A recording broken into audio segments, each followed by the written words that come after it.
On prend, on ne négocie pas, on ne commerce pas. Donc Elon Musk va dénoncer cela. Et je me préparais à conclure le livre quand ces deux preuves sont venues s'ajouter ici. J'ai tout documenté. À partir donc de cet instant, le livre était prêt, le livre que vous avez sous les yeux. Ce livre établit qu'il ne faut plus jamais salir sur ce continent le nom de la religion musulmane. Il ne faut jamais appeler les criminels qui ont tué nos frères et sœurs à Fambita, il ne faut jamais les appeler djihadistes. Parce que djihad est un concept de la religion musulmane qui nous incite à combattre le péché. Voilà la signification profonde du djihad. Tout homme doit s'efforcer de combattre ses défauts. C'est ce combat-là qui nous est demandé dans toutes les religions. Nous devons toujours chercher à nous améliorer, à nous perfectionner. On prend le nom du djihad, on met « ist » derrière pour salir tout l'islam et cacher les vrais responsables de la déstabilisation du continent.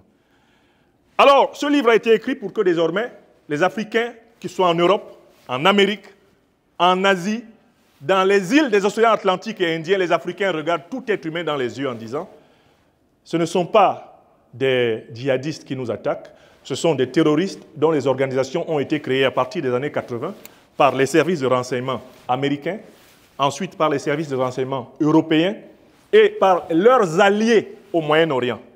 Ce sont ces terroristes qui sont chargés d'ensanglanter notre continent pour continuer à le piller.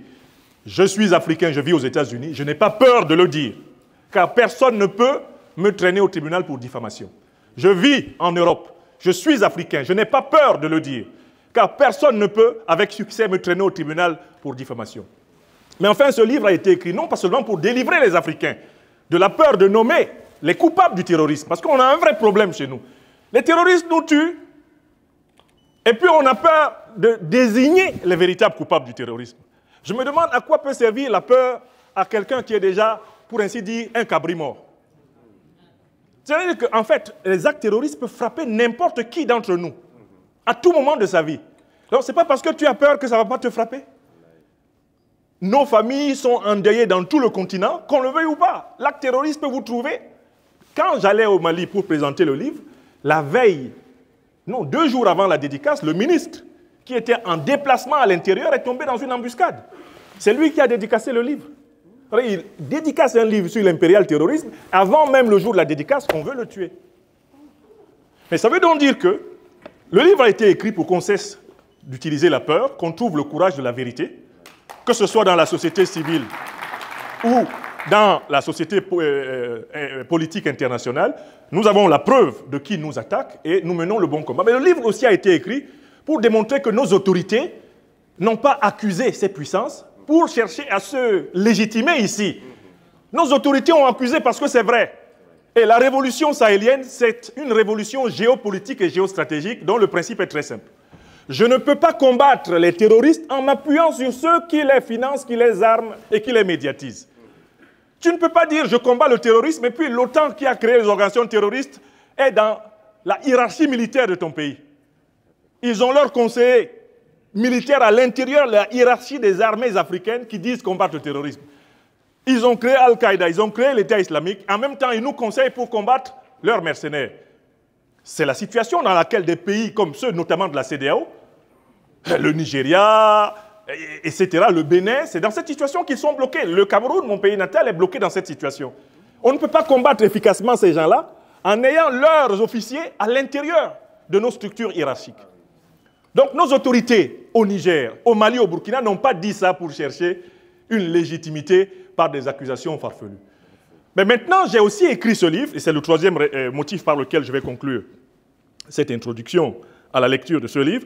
Je l'ai écrit pour préparer, à ma façon, le terrain pour nos juristes et nos magistrats. Parce que les gens qui tuent là, nos enfants, nos frères, nos sœurs, depuis plusieurs décennies, il faut quand même qu'à un moment donné, on les attrait au tribunal. Ça, c'est un verbe que m'a appris le docteur Ndjifutao Oshawo Aboubekr, le maître du droit. Nous devons les attraire au tribunal.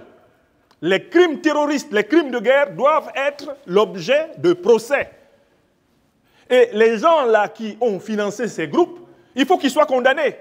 À Niamey, à Douala, Il faut qu'il soit condamné à Kinshasa, qu'il soit condamné à Bamako, qu'il soit condamné à Dakar. Les tribunaux, les magistrats, les avocats doivent se saisir des crimes terroristes et les qualifier, les condamner, exiger réparation à tous ceux qui les ont favorisés. J'ai écrit ce livre, monsieur le ministre, et vous tous en vos grades et qualités, pour montrer qu'il est possible de valoriser toutes les vies africaines, comme celle de Moustapha Banga. Il est possible, si nous sommes unis, si nous sommes solidaires, de rendre extrêmement difficile la haute criminalité des puissances coloniales, néocoloniales et impérialistes contre nos peuples. Il est possible de réaliser ce que le Niger, le Burkina Faso et le Mali s'efforcent de faire, des États qui sont à l'écoute de leur peuple, des gouvernements qui sont à l'écoute de leur peuple et qui ne rendent compte qu'à leur peuple. Cela est possible si nous nous efforçons de fonder notre politique sur la vérité, c'est-à-dire sur la connaissance scientifique de la réalité, et non pas sur des copinages, des subordinations, des soumissions, non pas sur des non-dits, non pas sur des lâchetés. La politique doit se fonder sur la vérité et sur la science. Au moment de conclure cette allocution d'introduction, je voudrais une fois de plus remercier toutes les mains visibles et invisibles, à commencer par celle du Tout-Puissant, qui ont rendu possible cette cérémonie. Je voudrais remercier un homme qui est un de mes frères depuis très longtemps. Viens ici, Aruna Gorel. Viens. Viens, mon frère. C'est lui le président du comité d'organisation de cette conférence dédicace. Je voulais vous dire quelques mots sur lui. Après, on passe à la dernière phase de notre cérémonie. Après que nos autorités se seront retirées, on le verra. Alors, Gorel, c'est une amitié de 30 ans. Ouais. On est là, on n'est plus complètement des jeunes. Hein. Moi, j'ai 53 ans. Gorel, tu as combien? Exactement. On est tous de 72. Donc on est des 53 ans. Il y a 30 ans, nous nous sommes trouvés sur les bancs de l'université d'Abidjan en Côte d'Ivoire. Il y a 30 ans. 1995. Et on ne s'est plus jamais quitté. L'amitié entre les Africains est la preuve que tous, nous pouvons vivre ensemble. Si nous nous aimons et si nous nous respectons. Aruna Gorel et toutes les personnes que tu as engagées dans l'organisation de cette cérémonie dédicace, je voudrais te remercier et souhaiter qu'aux côtés des hautes autorités de notre République, tous les cadres du Niger, quelles que soient leurs anciennes obédiences politiques, comprennent que le Niger n'est pas seulement précieux au peuple nigérien, le Niger est précieux à l'Afrique. Il faut transcender, il faut dépasser les rancœurs, il faut sortir des logiques de punition pour aller vers l'action à l'unisson. Parce qu'en fait, si nous sommes désunis, nous sommes tous perdus. Personne ne va gagner si nous sommes désunis. Que l'amitié qui lie les Africains les uns aux autres inspire chaque peuple africain. Et que nous soyons unis comme des frères parce que le monde est dur. Je vous remercie. Que Dieu bénisse le Niger. Merci. Merci. Merci beaucoup. Merci.